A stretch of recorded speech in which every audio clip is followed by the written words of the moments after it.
क्या दलालों को वाहन कोषांग में बैठाने में डीएम पटना का आदेश था? तो फिर कोई बात ही नहीं है। और अगर आदेश नहीं था, डीटीओ ने खुद अपने मन से बैठाया, तो डीएम साहब ने कार्रवाई अभी तक क्यों नहीं किया? इतने बड़े घोटाले पे, इतने बड़े पर्दाफाश पे एक बार क्यों नहीं बोल रहे हैं? सवालिया निशान तो लगेगा।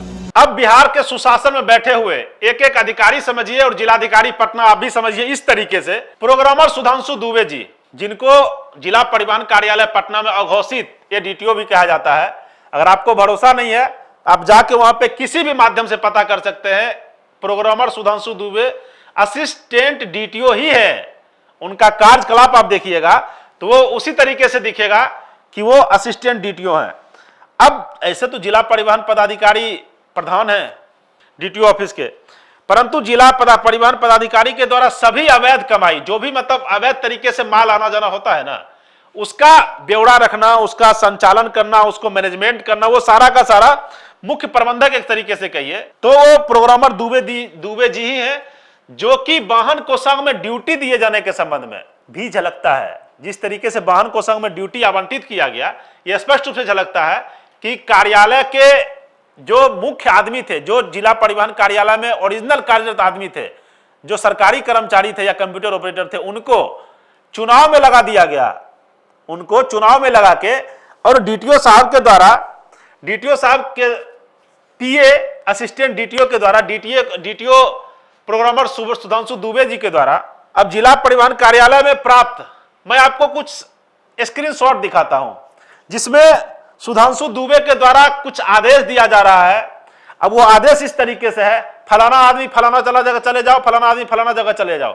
एक बार दिखाइएगा फुल फ्रेम में, वो देखिए प्रोग्रामर सुधांशु दुबे किस तरीके से आदेश दे रहा है। और ये व्यक्ति है कौन, कृपया जिलाधिकारी पटना बताने की कृपा करें। मैं डीटीओ से तो पूछूंगा ही नहीं सवाल, क्योंकि डीटीओ तो भ्रष्टाचार में सर से लेकर पांव तक लिप्त है। दिखाइए एक बार फुल फ्रेम में, दिखाइए किस तरीके से सुधांशु दुबे के द्वारा आदेश दिया जा रहा है। चुनाव वाहन कोषांग में जो व्यक्ति है उनको भी पूरा फुल फ्रेम में दिखाइए। अब सुधांशु दुबे का आप स्क्रीनशॉट देख रहे हैं, किस तरीके से ये आदेश दे रहे हैं, किस तरीके से आदेश प्रोग्रामर सुधांशु दुबे दे रहे हैं। ये बात अब डीटीओ साहब बताएं डीएम साहब को, और डीएम साहब बताएं बिहार की जनता को और सुशासन बाबू में बैठे हुए अधिकारियों को और अपने आप को, कि आखिर ये वाहन कोषांग में हो क्या रहा है। विश्वस्त सूत्रों का तो यह भी कहना था कि जिसकी गाड़ी को ले जाना था, जैसे गाड़ी पकड़ाई, सीज हुई, अब उसको अंदर ले जाना है, अंदर ले जाया गया, अब उसको गाड़ी निकालना है, तो ब्रजेश को दीजिए 2000, गुड्डू को दीजिए 2000, आपकी गाड़ी वहीं से छूट जाएगी। विश्वास नहीं है ना, तो उठवाइए डीएम साहब, पुलिस से ब्रजेश कौन है पूछिए। जिस गाड़ी पे डीटीओ साहब चढ़ते हैं वो ब्रजेश दलाल है कौन, आप एक बार पूछिए डीटीओ पटना से। देखिए डीटीओ साहब का गाड़ी, जिला परिवहन पदाधिकारी का गाड़ी देखिए, और बोर्ड महोदय हटे हुए हैं कि आखिर वो लोग यहाँ पे कर क्या रहा था। अगर आपको अभी भी भरोसा नहीं हो रहा ना, तो मेरे द्वारा लिया गया वीडियो जिसमें ब्रजेश दलाल और गुड्डू दलाल दोनों वहां पे घूम रहा है। ब्रजेश दलाल गरीब जनता का पैसा चूस के खाना खा रहा है, जो ड्राइवर वहां पे मर रहा था उसको भोजन नसीब नहीं हो रहा था सुबह से, लेकिन इनको कूलर में बैठ के भोजन चाहिए था टाइम टू टाइम। सर गरीब आदमी है, हाँ। 5 रुपये से गाड़ी सब भरा गया है, अभी तक कुछ नहीं मिला है। सब सुबह से पकड़े हुए हैं, मुंह नहीं धोए हैं। 5 बजे 5:15 बजे हम लोग पकड़ाए हैं। आपको भरोसा नहीं हो रहा डीएम साहब, अब फिर से मैं कहता हूं, मैं रुक रुक के दिखाऊंगा वीडियो, लेकिन दिखाऊंगा। दिखाइए किस तरीके से गुड्डू दलाल हवा ले रहा है कूलर का और ब्रजेश दलाल भोजन कर रहा है। दिखाइए दोनों को फुल फ्रेम में जरा।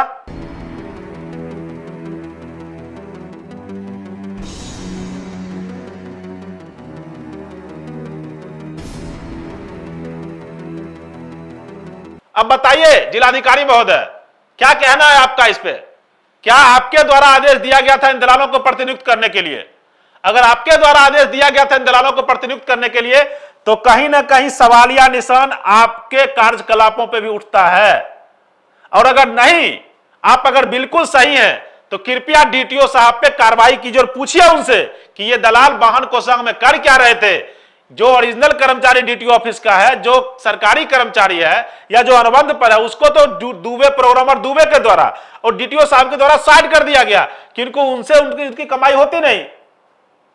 लेकिन दलालों को वहां पर नियुक्त इसलिए किया गया ना, अब वाहन कोषांग में जो माल आता है वो माल डीटीओ पटना के पास कैसे पहुंचेगा, कौन पहुंचाएगा? डीएम साहब आप तो कुछ दीजिएगा नहीं, आप तो आदेश ही दे सकते हैं। आपको क्या पता कि आप जिस व्यक्ति के साथ खड़े हैं वो दलालों का सरदार है? आपको तो यह भी नहीं पता होगा जिस डीटीओ के साथ आप खड़े हैं उन्होंने पटना के डीटीओ ऑफिस को एक तरीके से समझिए तो मतलब बेच दिया, नीलाम कर दिया, ठेका दे दिया, उसने दलालों के हवाले कर दिया कि आओ दलालों माल पहुंचाओ और ले जाओ पूरे पटना डीटीओ ऑफिस को। अब ये जनता की जागीर है, ये डीटीओ साहब का निजी जागीर है? पता नहीं। इस चीज को हमारे दर्शक जाने और दर्शक ही बताएं। ठीक है, हम आपको टेक्निकल चीज बता दें कि हमारे दर्शक ये बेहतर तरीके से समझ सकते हैं। मैं आपको समझा रहा हूं। डीएम साहब खैर हमसे बहुत ज्यादा पढ़े लिखे हैं, आप तो समझ ही सकते हैं। डीटीओ साहब भी हमसे ज्यादा पढ़े लिखे हैं। कार्यालय में जब चुनाव का सबसे प्रथम जब लिस्ट बनता है ना, तो जिलाधिकारी कार्यालय को सभी कर्मचारियों का नाम एवं पदनाम भेजा जाता है। डीटीओ साहब के द्वारा नाम भेजा गया होगा और पदनाम भेजा गया होगा, परंतु जिला परिवहन कार्यालय के सभी कर्मियों के द्वारा वाहन को संघ का कार्य संपादित किया जाता है। उनका बूथ पर डिप्लॉयमेंट नहीं होता था, मतलब काम लग गया लेकिन वो पहुंचे नहीं। बात समझ रहे हैं? वाहन कोषांग को दलालों का अड्डा बनाना था डीटीओ साहब पटना को, और कार्यालय के सभी अस्थायी एडीटीओ एमवीआई का चुनावी ड्यूटी काटने का पत्राचार नहीं किया गया। मतलब समझ लीजिए डीटीओ को नहीं दिया गया ड्यूटी, अब दलालों को ड्यूटी दिया गया। किस माध्यम से देखिए, ठीक है। अब कॉन्ट्रैक्ट पर जो बहाल हैं कार्यरत प्रोग्रामर एवं उनके कुछ विश्वस्त जो कंप्यूटर ऑपरेटर वगैरह हैं, ठीक है, उनका नाम चुनावी ड्यूटी से मुक्त रखा गया। लेटर डीएम साहब आपके कार्यालय में गया होगा, एक बार चेक करवा लीजिएगा।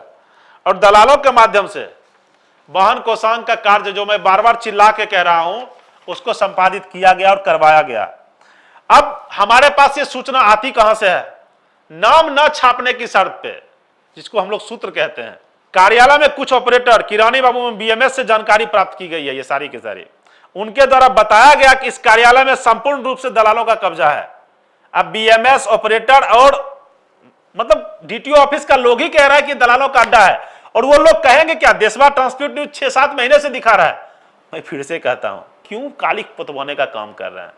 क्यों कालिक पुतवा रहे हैं सुशासन की सरकार पे, डीएम साहब के मतलब कार्यकलापों पे? अब सोचिए ना कि मैं बार बार कह रहा हूं लेकिन चाहकर भी कार्रवाई उन पे नहीं कर रहा है। चाहे डीटीओ साहब अब किस तरीके से मैनेज किए हुए हैं, अब जहां तक सूत्रों का कहना है कि डीटीओ साहब के कोई अपने रिश्तेदार पड़ोसी जिले में आईएएस हैं, अब उनके द्वारा डीएम पटना पे दबाव बना दिया जाता है। अब डीएम पटना बताएंगे, विश्वस्त सूत्र हमारे तो यही कह रहे हैं।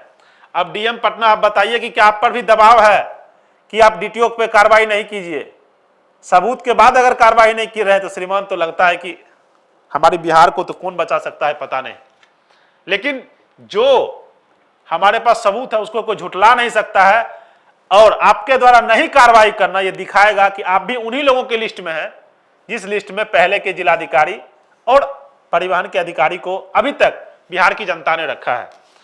ठीक है, सुशासन की सरकार में यह अवैध उगाही गांधी मैदान मुख्य अड्डा था और वहां पे सारा का सारा उगाही चल गया। और किस तरीके से वाहन कोषांग में लूट हुआ, किस तरीके से वाहन कोषांग में घोटाला करने की कोशिश की गई, अवैध उगाही की कोशिश की गई दलालों के द्वारा, डीटीओ के बरदस्त प्राप्त गुंडों के द्वारा, ये तो जिलाधिकारी महोदय आप ही बता सकते हैं। क्योंकि सवाल तो मैं डीटीओ से करने से रहा, सवाल तो डीएम साहब मैं आप ही से करूंगा।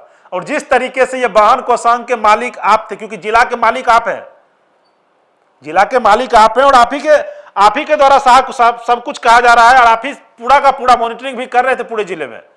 और डीटीओ साहब ने सोचिए ना कि आपके आंखों में धूल नहीं, पूरा कीचड़ डालने का काम किया है।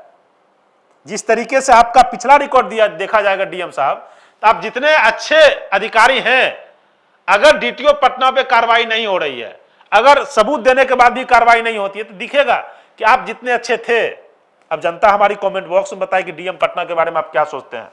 तो देशवा ट्रांसपोर्ट न्यूज बार बार आप लोगों को कह रहा है, देशवा ट्रांसपोर्ट न्यूज बार बार परिवहन के अधिकारी से, डीएम पटना से, कमिश्नर महोदय से लगातार कोशिश कर रहा है कि कृपया कार्रवाई कीजिए।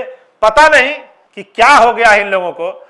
भ्रष्टाचार का सबूत देने के बावजूद मंत्री महोदया, सचिव महोदय, मुख्यमंत्री महोदय, सुशासन बाबू के अधिकारी लोग, डीएम पटना, प्रश्नवाचक चिन्ह भी लगा के छोड़ दीजिए, देखते हैं कार्रवाई होती है नहीं होती है। लेकिन देशवा न्यूज लगातार पोल खोल करता रहेगा कि क्या दलालों को वाहन कोषांग में बैठाने में डीएम पटना का आदेश था, तो फिर कोई बात ही नहीं है। और अगर आदेश नहीं था, डीटीओ ने खुद अपने मन से बैठाया, तो डीएम साहब ने कार्रवाई अभी तक क्यों नहीं किया? जो डीएम साहब एक दुर्घटना पे तुरंत हाजिर हो जाते हैं, इतने बड़े घटना पे, इतने बड़े घोटाले पे, इतने बड़े पर्दाफाश पे एक बार क्यों नहीं बोल रहे हैं? सवालिया निशान तो लगेगा। और मैं धीरज पराशर, मैं आपको आश्वस्त करता हूं, बिहार की जनता, लगातार इन भ्रष्टाचारियों पे खबर चला रहा हूं और खबर चलाता रहूंगा। मुझे भरोसा है अपने सुशासन पे, मुझे भरोसा है अपने बिहार के तमाम उन अधिकारियों पे जो भ्रष्टाचारी नहीं है। अगर आपको भी लग रहा है कि इन भ्रष्टाचारियों की लंका लगानी जरूरी है, इस न्यूज को कृपया शेयर कीजिए, ट्वीट कीजिए, सोशल मीडिया का सहारा लीजिए, पत्र लिखिए, मुख्यमंत्री सचिवालय में पत्र लिखिए, परिवहन विभाग में बड़े अधिकारियों को पत्र लिखिए। लेकिन लगातार आप लिखिए, आपके लिखने से आपके सोशल मीडिया एक्स पे जाइए, वहां पे ट्वीट कीजिए, रिट्वीट कीजिए, कमेंट कीजिए, और देशवा न्यूज को यूट्यूब और फेसबुक पे जाके फॉलो और सब्सक्राइब जरूर कीजिए, और वहां पे कमेंट करके बताइए ना अगर आपके पास भी कोई सूचना है।